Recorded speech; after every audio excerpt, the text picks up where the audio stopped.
Welcome to another victory edition of Spits and Suds. I'm Gavin Spittle of 105.3 The Fan. Thank you so much for joining us and supporting us.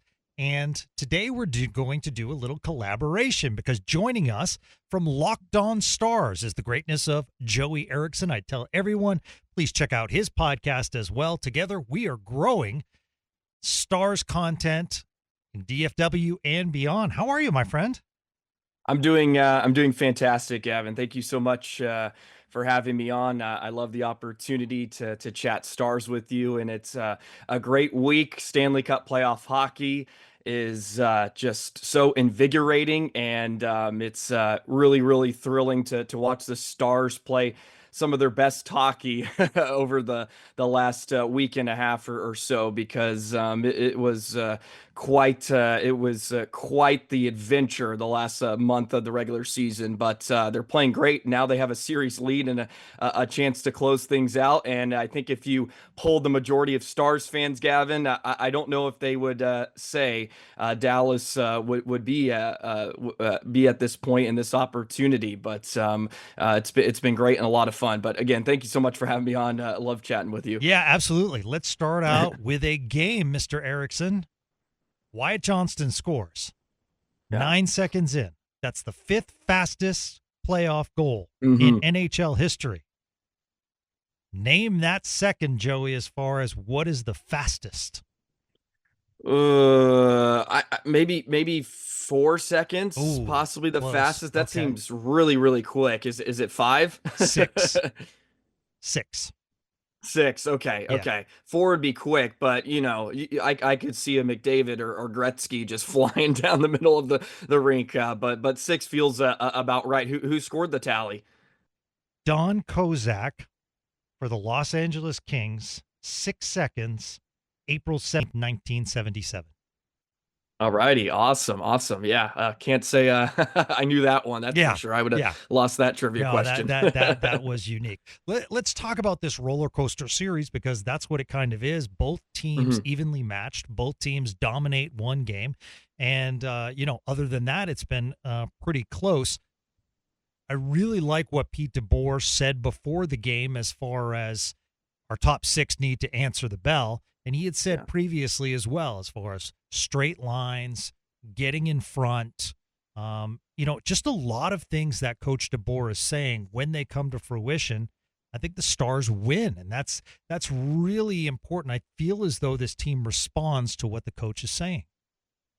Yeah, I think they showed that stat on Victory Plus last night. Dallas is 12-5 after a loss in the postseason under head coach Pete DeBoer. He needs to challenge his top 6 a bit more, and they came out in a big way. It was just a great response in general. They laid a bit of an egg in game 4. It was certainly not how they wanted to play, but credit to Colorado too. They came out hungry and desperate with their season on the line, so to speak. They don't want to go down to Dallas 3-1, and they punch back. And this was just a massive response on home ice for the Stars. They got the crowd involved, and this is something that I thought about last night before I finally got to sleep, which takes me, feels like 3 hours every night just thinking about the game. But I've loved the way Dallas has gone about their business, in particular against McKinnon and company. And of course, McKinnon's lit up the stat sheet, but he's going to do that. He's just an incredible player. But what I mean by that is they're playing dirty to some degree, and they're playing nasty, and I like that. When McKinnon's in front of the crease and he's on Ottinger, they're giving him cross checks in the lumbar. They're making themselves heard, so to speak. And I complained a lot last season, especially in that series against Edmonton. I don't think Dallas touched McDavid once. And then you watch how Florida went about their business against McDavid in game one, just completely mauled him. And you have to do that. He's going to get his points. He's just so good. But you have to make him pay the price for going to some of those areas. And I've liked the way Dallas has done that. They have to be physical, they have to be nasty, and they have to cross the line sometimes. And I know in today's NHL, it's a bit shady to do that, and you don't want guys to get hurt, and I get that.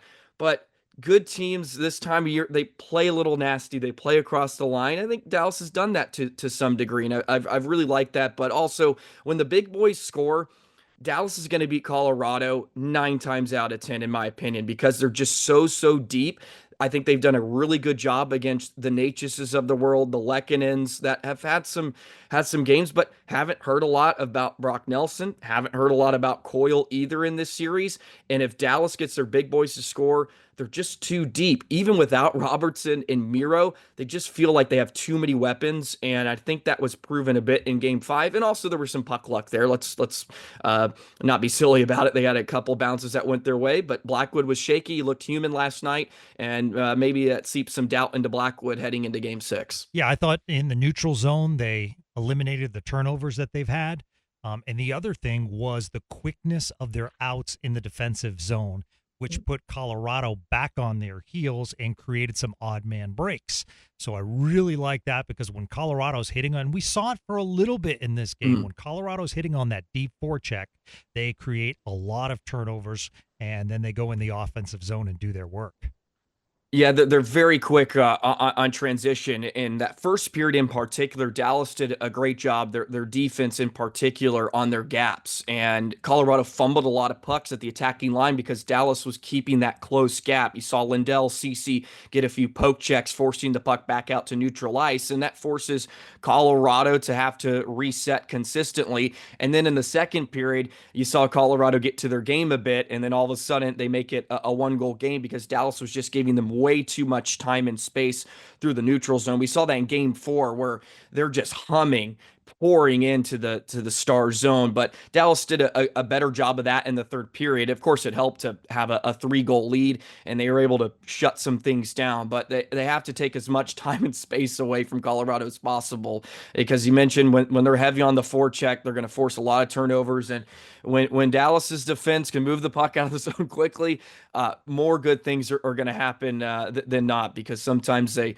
get stuck in this cycle where it's just get it out and then it gets thrown right back in, and they're constantly retreating, and that wears down teams too. You saw Dallas; they just looked overwhelmed a bit in Game 4. After the first 10 minutes, it was just all Colorado, and they felt overwhelmed. And Dallas cannot play in track meets against Colorado. They have to play really boring games, and that's a compliment. They have to play really boring games, and that's what's going to give them to some success. We mentioned Heiskanen, we mentioned Harley. Joey, we don't mention Esa Lindell enough. Try to mention him a lot on the program, but he's just one of those guys that stays silent and just does his work. Just so good on the penalty kill, and they missed him after he took that one penalty. Yeah. And we're like, no Lindell. He's pretty much he's just a force. He plays every single minute on the PK. He's sort of like the McKinnon on the power play for Colorado, where he just plays every single minute. You can talk about the block he made in Game 3 too, and Ottinger multiple times this season has said he's the best defensive defenseman in the world, and maybe that's a bit tongue in cheek, but the more you think about it, he's right up there. He has to be, and it's a great thing they got him extended too, so he's going to be in Dallas for the next 4 or 5 years, Yep. which is great. And he just so many little things, and Razor brings it up a lot about how the way he plays angles, and he's not as fast as McKinnon, we know that, but he always is in front of him. He's always right there. He forces him wide, uses the boards as his friend, and that's what you have to do as an integral defender. And as good as he is, he's done a great job. And someone else that I highlighted on Locked On Stars last night, just because I feel like I haven't talked about him enough too, is Rope Hintz. And of course, Hintz is flashy, hasn't scored a ton in this series, but I think he's played such a wonderful 200-foot game, and has been an excellent one center, right? Number one guy that you have to have down the middle. And I think you could say Rope is sort of the Esa Lindell of the forward group, just because he goes quiet about his business, does an excellent job. So I wanted to praise him too last night. Oh, I like that a lot, Joey, because I was actually praising Mikko Rantanen. I know the point production, goals, assists weren't there, but I thought his two-way game in this series has been very good. Yeah. Yeah, I mean, just the top line in general. This goes back to Robo too. Even during some of Stars struggles, they work really hard, and I don't know if Rantanen's getting enough credit for that. He's working really, really Yep. hard, and I try to urge people, and I don't mean it disrespectful, just please watch him play. And I know he may not be picking up the points.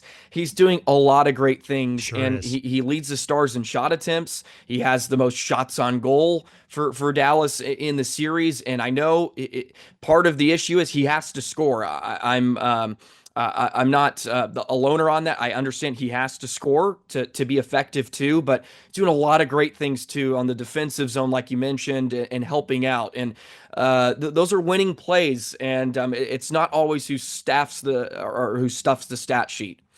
Yeah, you're absolutely right. In fact, on that Wyatt Johnston's second goal, one of the things I Mm. mentioned on a post show last night was this is Mikko Rantanen as far as opening up space. If Mikko Rantanen isn't on that side, I don't know if Wyatt Johnston is that wide open as Hmm. far as Colorado can kind of cave and have better spacing, but they have to respect that. The passing ability of Rantanen, they have to respect that one-timer of Rantanen. So that creates more space on the other side. Yeah, and they know him better than anybody else on the Stars. I think you could even make the point Robo may not open up that amount of space Yeah. just because they know how deadly Rantanen can be, and he's such an elite playmaker. And I thought Dallas did a good job of adjusting after that first power play. They started working down to the goal line again and then attacking below the bottom of the circle, and that opened up some more plays because from what I've noticed at least is Nishushkin and some others, Kivi Ranta on Colorado is really pressing up high. They're two forwards, forcing Harley to get rid of the puck. They're not going to let Harley shoot from the point. It seems like they're forcing him to the flanks. So Dallas has to find other ways to get to that bumper. Maybe that's going to Duchesne down low, can find the soft spot with Johnston or whatever. But that time Johnston got sort of quiet, left alone there at the bottom circle, and Duchesne put it right on stick. And you're right, he just opens up options. And man, I thought he was going to bury one on Wedgwood late. They just kept feeding him 3 or 4 Yeah, times they over there, really and did. he Yeah. just missed the net a few times. Yeah, absolutely. Okay. Let's play Miro Heiskanen comes back. Which Gosh. defensive pairings would you like to see? Personally, I want to see Miro and Harley separated because I think that Yes. gives me two pairings that have offensive ability. Yeah, I think that makes most sense now. Just with what we've seen even out of Labushkin, Petrovic's been. We talked about this last year too, Petrovic's Gavin. been great. Petrovic's he's been good. It's And weird. we mentioned that last year. Joe, I was trying to think last night. I'm like, okay, I need to think of an athlete, any sport that plays in the minors for 2 straight years and comes up sparingly and then has an impact in the playoffs. And I mean, you Yeah, have your one offs like Evan Carter of the Texas Rangers that I mentioned, comes yeah. up rookie, wide eyed, and just absolutely, pulls at the heartstrings of Rangers fans. So you have those one offs, but what an underrated signing by Jim Nill. I mean, we talk about big free agents. No one's talking about the Petrovic signing in the offseason. No, absolutely not. We're not spending 30 minutes on Petrovic on any of these episodes. It's no disrespect to him, but he's been great too, and I believe he played quite a bit with Bischel down the AHL, so there's some Yep. comfortability there between the two, and they just look really good. But I think you're right too. You leave Harley, Labushkin together. I think you allow Miro to play with Essa again. I know they kind of messed with that a bit during the regular season, so you can load them up, and that can sort of be your shutdown pairing a bit. Harley and Labushkin can continue to do their thing, and now the question is, do you have CC and Bischel or Petrovic and Bischel? And I really don't think you can go wrong there because CC is more suitable for a pairing on the third pair, right? And that's where he was in Edmonton last season. And then it puts everybody sort of into a good role, and where CC can thrive. And CC's been fine. Don't get me wrong, but I think it puts everybody in a more suitable position to thrive. And that's where we thought they would be coming into the season, or at least into the playoffs, fully healthy. And Sean Shapiro pointed out on his Shap Shot Substack, what about going 7 defensemen? Yeah, yeah. I know they don't like doing that, but I understand the theory, because I think you mentioned if he's you can limit his minutes too if you do dress seven. Yep. And it makes sense too, because what, Beck, Bork, and some playing what, 11 minutes a night. You could give Rantanen a few more minutes. You are I think he's playing about a minute over his average. Yep. You could give Rope some. Johnson usually plays a ton this time of year too. So you give some others some ice time, maybe double shift Rantanen. And I know sometimes they've just kind of thrown him on the wing with that fourth line, and he's looked pretty good. So again, I think if you can work in Miro, you work him in there. And if that means you have to dress seven defensemen, I think you do it. And I know they don't necessarily like to play that way, but Miro's, I think, is going to be a huge impact. And I've talked about this with Sam Nessler a bit. And he said before the series of DLS Stars, Game 6 was his mark, and that may be the game that he returns in a few days. And a 50% Miro is better than a lot of defensemen in the NHL. Yeah. But I also want them to be 100% certain too. I want him to be fully healthy, and I feel like if he could play, he would. I don't think the Stars are just holding them out because they're up by a series, or they're up by one game in the series. Right. I think if he's healthy, he would play. Absolutely. Yeah. And last Yeah. year, basically, they went with 5 defensemen, so it would be like a vacation day to go with 7. Yeah. Gosh, man, we miss Niels Lundqvist too. I think he would even play 12 minutes a night right now, not the 4 minutes he was when they were You're rolling absolutely 5. right. And staying with the defense, it's fascinating to me that the talk, we talk about storylines. Mikko Rantanen certainly is a storyline. Wyatt Johnston certainly a storyline. The crowd buzzing a storyline. But Liam Bichsel is also a storyline. But then when you look at the time on ice, Joey, second least as far as last night. That is absolutely amazing that in just over 11 minutes that he can have that kind of impact.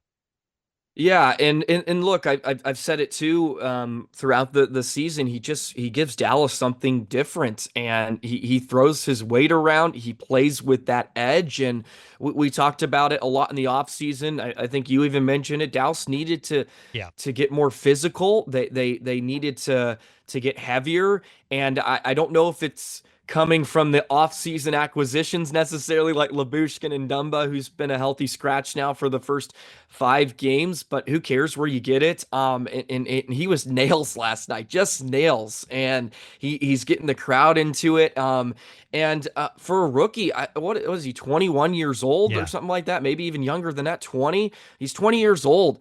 He's having a really good series. He's looked comfortable. It hasn't looked too big for him. And he had his rookie moments in the regular season. Don't get me wrong. He's had some learning curves, which you would expect. And he's sort of jumping on the scene, and he solidified his spot.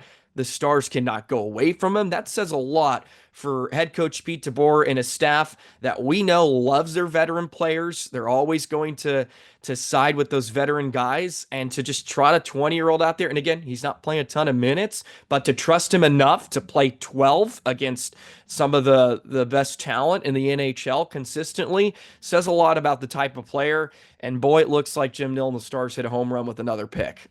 So it's fascinating because people think, what do you think now? Are you going to close it out on Thursday? And we can't see this audio wise, but I just lift if someone can say definitively and give facts and they're right, kudos on them. But the reality is this has been such a topsy-turvy series. They could go in and win Thursday night in Colorado, series over. Colorado could do what they did on Saturday night. Now all the pressure is on Dallas. Yeah, I predicted Stars in 7, and boy, I would love for them to finish it off in 6, so I don't have to sweat out watching a score while I'm calling the Corpus Christi Ice Rays game on Saturday. I'm not going to enjoy that, so I hope the Stars finish it off. But you're right, and it's such small margins between both of these teams. Special teams has been nearly identical. Dallas, I think, is 4 for 18.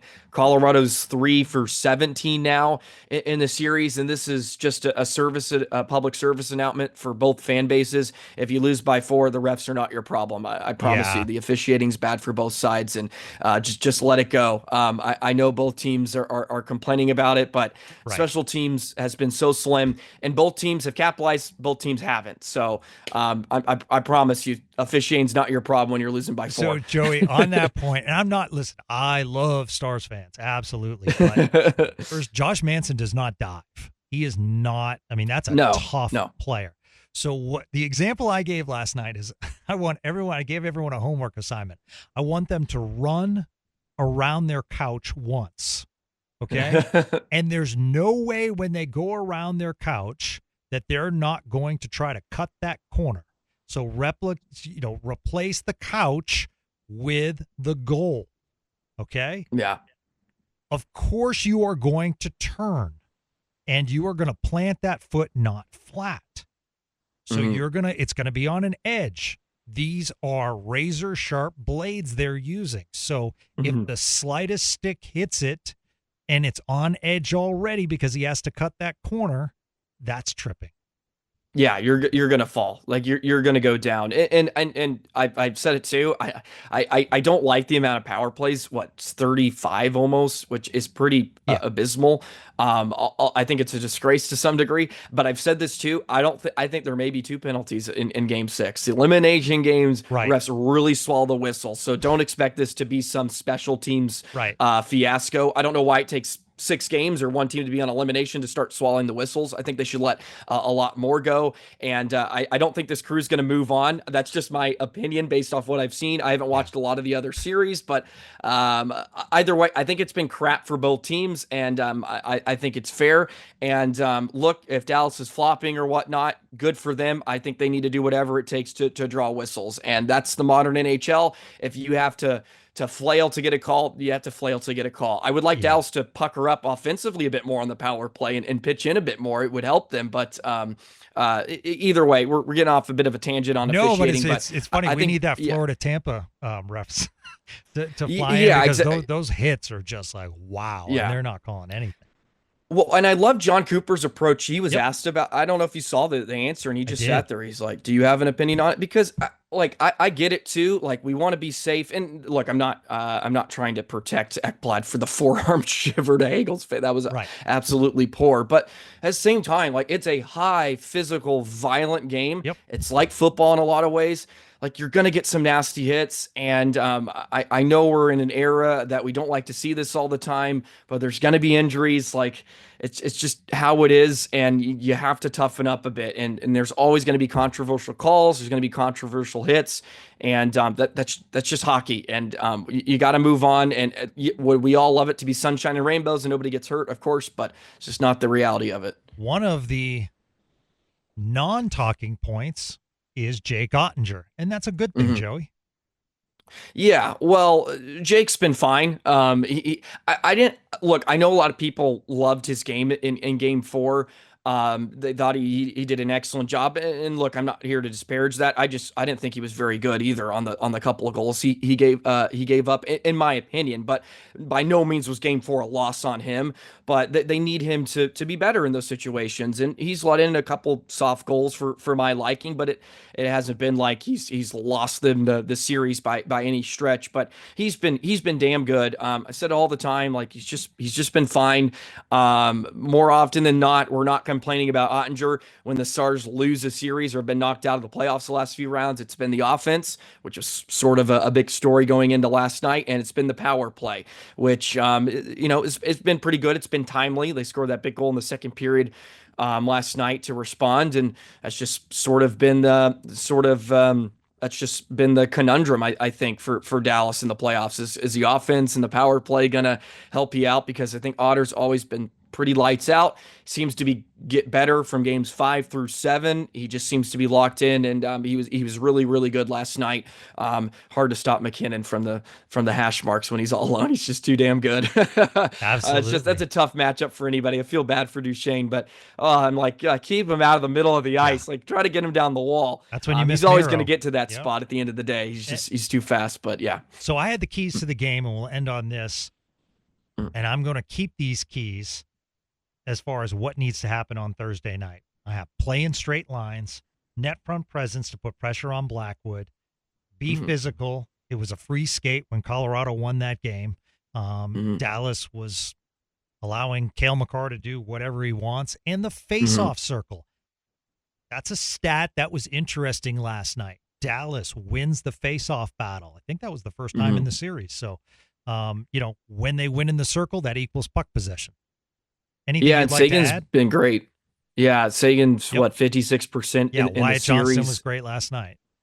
Yeah, yeah, and they want a lot of those key defensive zone draws too, and it's always important on the PK. It's been why they've been an excellent PK team this entire season. Really, is they win a lot of those faceoffs, and you can neutralize a lot of attacks that way. And I think they've done a really great job against Colorado's power play. And you look at some of the goals. They have three power play goals. One of them was that weird deflection. The other just beat Ottinger cleanly. I can't quite recall the other one, but I think they've done a really phenomenal job on the PK. But look, I would echo a lot of your same keys. Got to be physical again. Make McKinnon pay for going to some of those Mm-hmm. areas. Make him pay. Like get after him a bit. Give him some bruises. Like he needs to know that.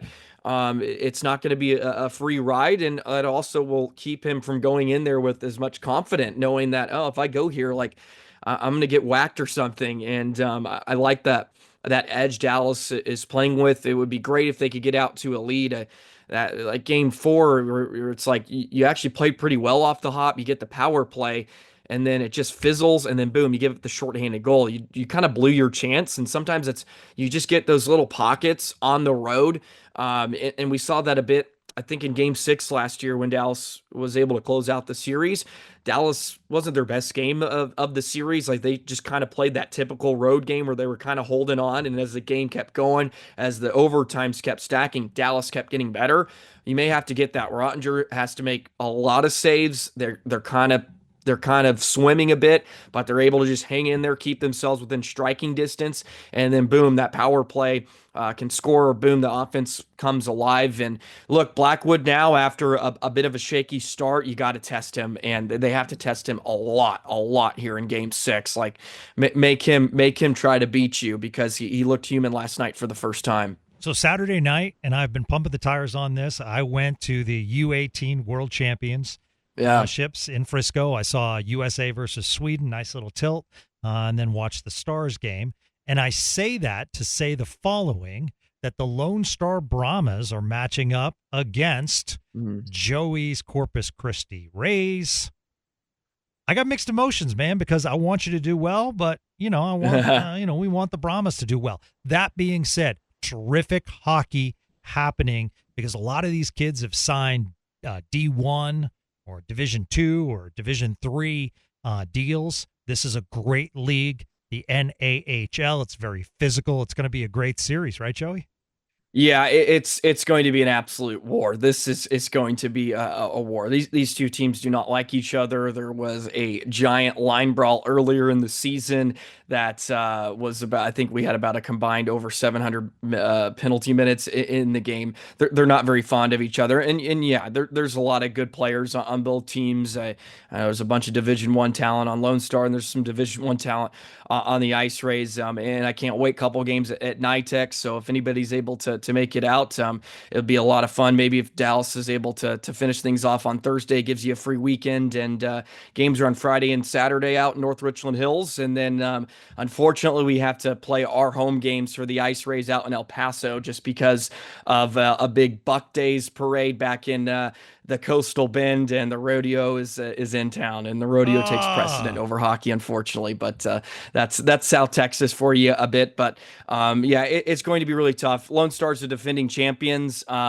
They're I hate to bring this up, but I cannot stand Lone Star. Can't stand the Brahmas. I never have since I was a little kid. I hated going out there. And their head coach threw a whiteboard onto our bench during that brawl. It was a whole sort of scene. And there's a whole lot of bad blood, and there's nothing more I want than to just completely hammer this Brahmas team because I think they're disgusting. So that was a good sales job, though. That was a good sales job to head out to the NYTEX Center in North Richland Hills. I like that. It's going to be a scrappy one. Hey, this has been a terrific collaboration. Need to check out Joey Locked On Stars. Obviously, you know this is Spits and Suds. So, my man, continued success with your podcast. Good luck in this NAHL series, Lone Star Corpus Christi. It's going to be a good one, and we will catch up soon. Appreciate you. Yeah, we'll catch up again. Have a great day, Spits and Studs listeners. Absolutely, and thank you so much for listening and supporting Spits and Suds. We truly appreciate you guys. We'll be back with another episode soon as we get ready for Thursday night right here on Spits and Suds. Have a great day, everyone.